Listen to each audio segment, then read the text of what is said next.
अमेरिकी युद्धपोत पर हमला किया गया है। इससे पहले के अपडेट में मैंने आपको बताया था कि डोनाल्ड ट्रंप ने अपनी साख दिखाने के लिए, हार को छुपाने के लिए ऑपरेशन लॉन्च किया, ऑपरेशन फ्रीडम। और उसके नाम पर उसका प्लान यह था कि जो भी दुनिया के जहाज स्ट्रेट ऑफ हॉर्मुज में फंसे हुए हैं उनको रेस्क्यू नहीं करेगा, वो गार्ड नहीं करेगा, लेकिन उनको आइडिया देगा, उनको बताएगा कि इस रास्ते से निकलो।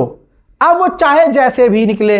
लेकिन ब्रेकिंग न्यूज ये है कि ईरान ने बताया है, फारस न्यूज एजेंसी ने कंफर्म किया और अल जजीरा ने उसको आगे बताया है। ये रहा अल जजीरा का अपडेट कि ऑपरेशन लॉन्च होते ही अमेरिका का युद्धपोत, ये ईरान ने बताया, अमेरिका का एक युद्धपोत स्ट्रेट ऑफ हॉर्मुज में आगे बढ़ रहा था, घुसने की कोशिश कर रहा था, जिस पर हमने 2 मिसाइल फायर किए हैं और वो मिसाइल हिट हुए हैं। यह अल जजीरा को बताया गया है, फारस न्यूज ने कंफर्म किया है और ईरान ने डायरेक्ट इसको कंफर्म किया है।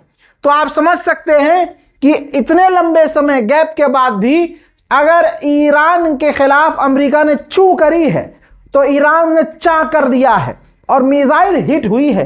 याद रखिएगा, फारस न्यूज को ईरान ने कंफर्म किया है कि हमारी मिसाइल अमेरिका के युद्धपोत पर हिट हुई हैं। मुझे यकीन है कि आपको यह बेचैनी होगी कि रजा भाई वीडियो क्यों नहीं है। वीडियो अभी आधिकारिक तौर पर जारी नहीं किया गया है, लेकिन यह कंफर्म है दोस्तों। वहीं आपको बता दूं कि ईरान ने पहली बार, आप देख रहे हैं दुनिया में, कि जो दुनिया को डेडलाइन देता था उस अमेरिका को ईरान ने डेडलाइन दी है। रिपोर्ट के अनुसार ईरान ने अमेरिका को 1 महीने की डेडलाइन दी है और कहा है कि बेटा अगर इस 1 महीने के अंदर आपने हमारी बात, हमारी शर्तें मानकर डील नहीं की तो फिर जंग के लिए तैयार रहना। यह पहली बार ईरान ने आगे से बात की है जंग की। सोचिए, तो ईरान हल्के में तो नहीं है। अमेरिकी ऑफिशियल, अंधभक्तों के नाजायज बाप का जो बाप है ट्रंप, वो फ्रस्ट्रेट हो चुका है। अमेरिकी ऑफिशियल ने बताया है, अमेरिकी ऑफिशियल ने कहा कि ट्रंप फ्रस्ट्रेट हो चुका है कि न डील हो रही है, न सॉल्यूशन निकल रहा है, हम घिस रहे हैं और इस चीज में उलझे हुए हैं। जंग नहीं चाहता है ट्रंप, वो सिर्फ लबर लबर बोल रहा है, क्योंकि जंग करके देख चुका है कि ईरान ने कैसे थूक लगा के टपाटप बजाया है। पूरे 41 दिन, 42 और 43वें दिन भी बजाया है ईरान ने, लेकिन उस वक्त हमले कम हो गए थे। तो ट्रंप को पता है कि लड़ नहीं सकते, लेकिन बोल सकते हैं, वो धमकी दे ही सकते हैं। लेकिन ट्रंप फ्रस्ट्रेट है कि कैसे भी करके डील हो जाए। ब्रिटेन इस जंग में बहुत उछल रहा था। मैं आपको दिखा और बता रहा था कि ब्रिटेन ने पूरा अपना बेस दे दिया था, एयरबेस की, लो भैया उड़ाओ हमारे यहां से बॉम्बर, और अमेरिका के बॉम्बर ब्रिटेन के बेस से उड़ान भर रहे थे। अब रिजल्ट क्या है? रिजल्ट आपकी स्क्रीन पर है, बर्तानिया का अखबार है, खबर गार्जियन में छपी हुई है। 35 बिलियन यूरोस का नुकसान ब्रिटेन को हो चुका है। ब्रिटेन की इकोनॉमी खतरे में पड़ी हुई है।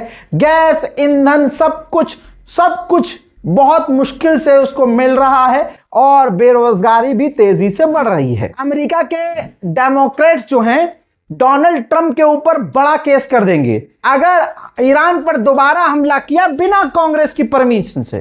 यानी अगर डोनाल्ड ट्रंप ने अपनी मर्जी फिर ईरान पर थोपी और कुछ भी ईरान के खिलाफ किया, वो भी बिना कांग्रेस से, दूसरी पार्टियों से पूछे, तो फिर अमेरिका के अंदर ही डोनाल्ड ट्रंप पे ले जाएंगे। अमेरिकी मैगजीन फॉरेन पॉलिसी ने फ्रंट पर लिख दिया है कि ईरान और ईरानी अब और यूनाइटेड हो चुका है। अब वहां के लोग और एक हो चुके हैं और उनकी यूनिटी दूसरों पर भारी पड़ रही है। ईरान के विदेश मंत्रालय के प्रवक्ता से सवाल किया गया कि आप सुपर पावर से लड़ रहे हो, आप सुपर पावर से बात नहीं कर रहे, डील नहीं कर रहे। तो ईरान के विदेश मंत्रालय के प्रवक्ता ने कहा, हम भी सुपर पावर हैं।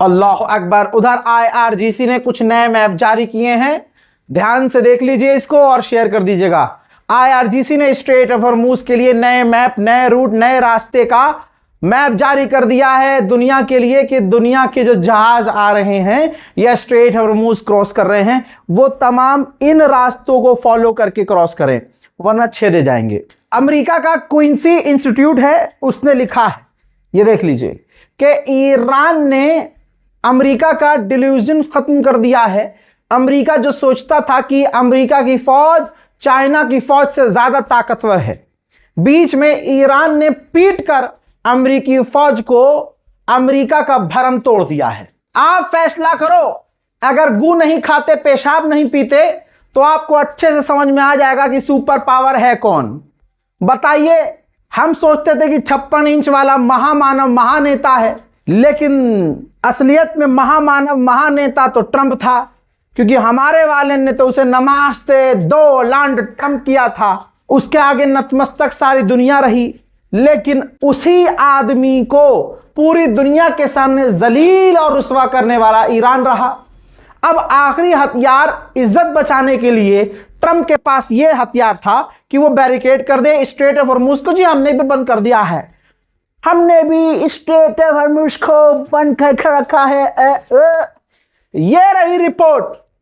अमेरिका के ब्लॉकेज को तोड़कर ईरान का सुपर टैंकर, जो बहुत बड़ा टैंकर था, जी हां, जिसमें 220 मिलियन डॉलर का तेल था, 220 मिलियन डॉलर का तेल, ईरान के उस सुपर टैंकर ने अमेरिका के बैरिकेड को तोड़ा और चौड़े में निकला, बिल्कुल बादशाह की तरह। इसे कहते हैं भाई साहब हैदर के लाल, इसे कहते हैं दम।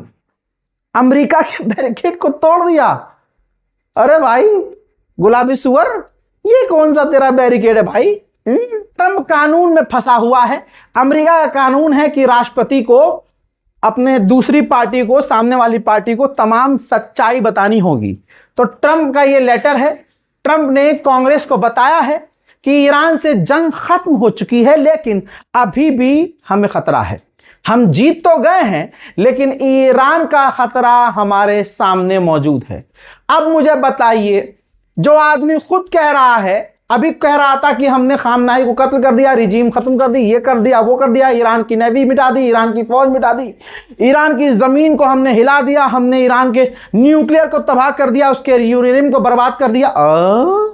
और यहां कांग्रेस को कह रहा है, लाओ भाई दोबारा, हाँ, कांग्रेस को कह रहा है कि ईरान अभी भी खतरा है और जंग खत्म। अबे एक चीज बोलो, या तो जंग खत्म हो गई, और अगर तुम जीत गए तो फिर ईरान से खतरा किस बात का? और अगर ईरान से अभी भी खतरा है तो बाबू तुम जीते किस बात के? यही वजह है कि पूरी दुनिया में अमेरिका जलील हो रहा है। इजराइल का अखबार क्या लिख रहा है वो पढ़ना चाहेंगे आप? पढ़िए। इजराइल का अखबार लिखता है कि ट्रंप ने सोचा था कि ईरान पर हमला करेंगे तो ईरान सरेंडर कर देगा, लेकिन ऐसा हुआ नहीं। फिर लगा ट्रंप को कि ट्रंप बैरिकेड कर देगा, बैरिकेडिंग कर देगा, ब्लॉकेज कर देगा, रास्ता बंद कर देगा स्ट्रेट ऑफ हॉर्मूज में, तो ईरान घुटना टेक देगा, लेकिन ऐसा नहीं हुआ। यानी इजराइल के अखबार भी फजाइल ईरान के लिख रहे हैं। और मैं अगर ईरान के समर्थन में 2 लाइन लिख देता हूं तो मुल्ला जी के चूतड़ों में आग लग जाती है।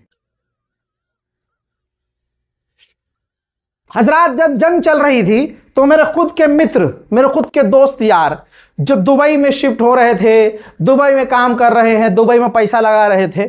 मेरा दोस्त वहाँ जॉब करता है, अल्लाह उसकी जॉब को सलामत रखे, लेकिन ज़्यादा लंबे समय रहना वहाँ पर अब सही नहीं है, क्योंकि इतना नुकसान यूएई का हो चुका है। और वाहिद इस हिंदुस्तान में एक लौता यूट्यूबर में मौजूद था जो कह रहा था यूएई हो या कोई भी अरब देश हो, ये अपने नुकसान छुपा रहे हैं।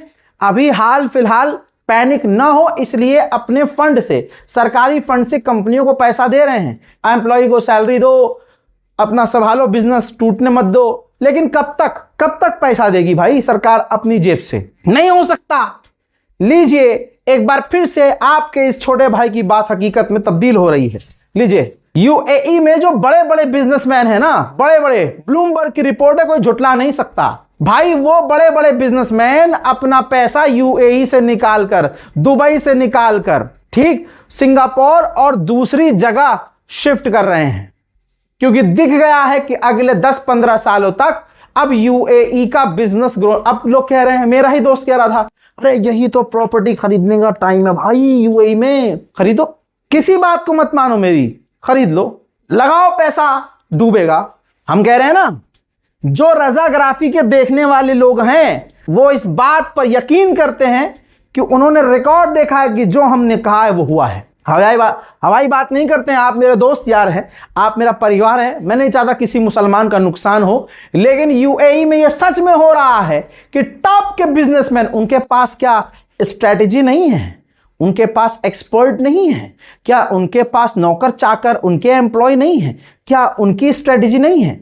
भाई उन्होंने कुछ तो देखा होगा जो यूएई से पैसा निकालना शुरू किया है कि बस तुम ही वहां अगर 1 लाख रुपए महीना की नौकरी कर रहे हो, 2-4 लाख रुपए महीना बिजनेस करके कमा ले रहे हो, तो तुम बहुत बड़े बिजनेसमैन हो गए। सोचिए यूएई क्यों अमेरिका और इजराइल, खासकर इजराइल की गुलामी करता रहा।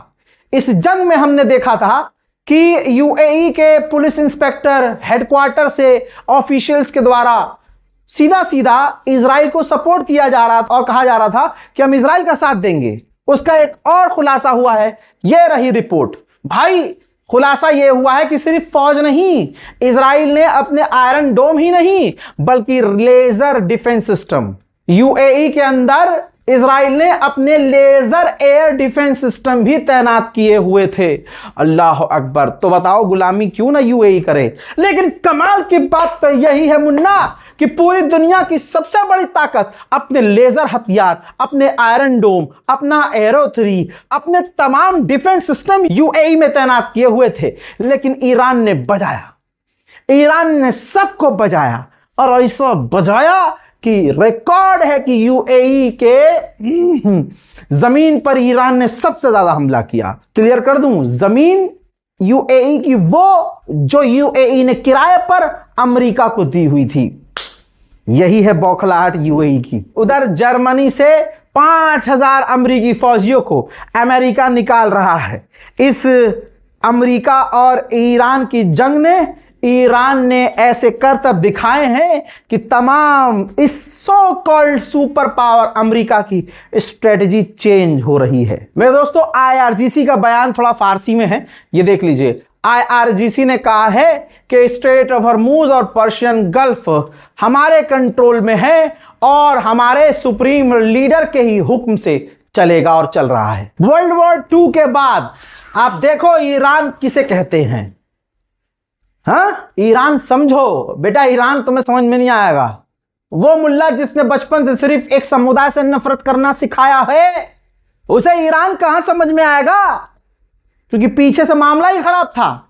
ये देखिए भाई, इंडिपेंडेंट जो अमेरिका की मैगजीन अखबार है, छाप दिया है, खुल गया है। वर्ल्ड वॉर 2 के बाद अमेरिका के ऊपर सबसे बड़ा कर्जा हो गया है, नेशनल डेब्ट इनका बढ़ चुका है। यह है अमेरिका। सीएनएन का रिपोर्ट जानना चाहेंगे? अमेरिकी चैनल सीएनएन ने इन्वेस्टिगेट करके बताया है, जो रजाग्राफी आपको 20 दिन पहले बता रहा था, गला फाड़ फाड़ के नहीं आ रही थी समझ में। सुनिए सीएनएन ने रिपोर्ट में क्या बताया है कि कहा कि अमेरिका जितना बता रहा है नुकसान, जितना नुकसान मान रहा है कि हाँ हमारा इतना नुकसान हुआ है, नुकसान उससे कई गुना ज्यादा हुआ है। लगभग 16 से ज्यादा अमेरिका के बेस मिडिल ईस्ट में पूरी तरह से तबाह हुए हैं। सीएनएन कह रहा है, रजाग्राफी नहीं कह रहा। और आगे सुनिए, और billions of trillions of dollar में नुकसान, बिलियन से ट्रिलियन के डॉलर के बीच अमेरिका का नुकसान। भाई तभी तो अमेरिका कर्जे में, जो दुनिया को कर्जा दिया करता था, आज वही कर्जे में आ गया है लाला। उधर आखिरकार अमेरिका ने इजराइल को फर्स्ट रिफ्यूलिंग टैंकर दिया है, बहुत बड़ा टैंकर है, और वो टैंकर इसलिए दिया है कि इजराइल अपने ही दम पर लंबी दूरी की बमबारी जाकर ईरान पर कर सके, हमारे टैंकरों की जरूरत ना पड़े। अब बेचारे अमेरिका के पास बचता ही क्या है, अब उसने धमकी दी है, जो भी टैंकर ईरान को पैसा देकर स्ट्रेट ऑफ हॉर्मुज से निकलेंगे उस पर हम पाबंदी लगा देंगे। बस पाबंदी लगाना इनकी औकात, यहीं तक इनकी रेंज है, यहीं तक इनकी औकात है। लड़ना इनके बस की बात नहीं, डिबेट करना इनकी औकात नहीं, सवालों के जवाब देने की इनकी औकात नहीं, बस बैन लगा देंगे, पाबंदी। अबे स्ट्रेट ऑफ हॉर्मूज से तुम अपनी ताकत से किसी को निकाल नहीं सकते। स्ट्रेट ऑफ हॉर्मूज तुम आजाद करवा नहीं सके। स्ट्रेट ऑफ हॉर्मूज में तुम्हारा साथ कोई दे नहीं रहा। ईरान के ब्लॉकेज को तुम तोड़ नहीं पा रहे। दुनिया के जहाजों को तुम रेस्क्यू गार्ड कर नहीं पा रहे, और कोई अपने ही दम पर पैसा फेंक कर अपना टैंकर निकालना चाहता है तो तुम उन पर पाबंदी लगाओगे। तो यह हरकत बता रही है कि अमेरिका कितना हारा हुआ है।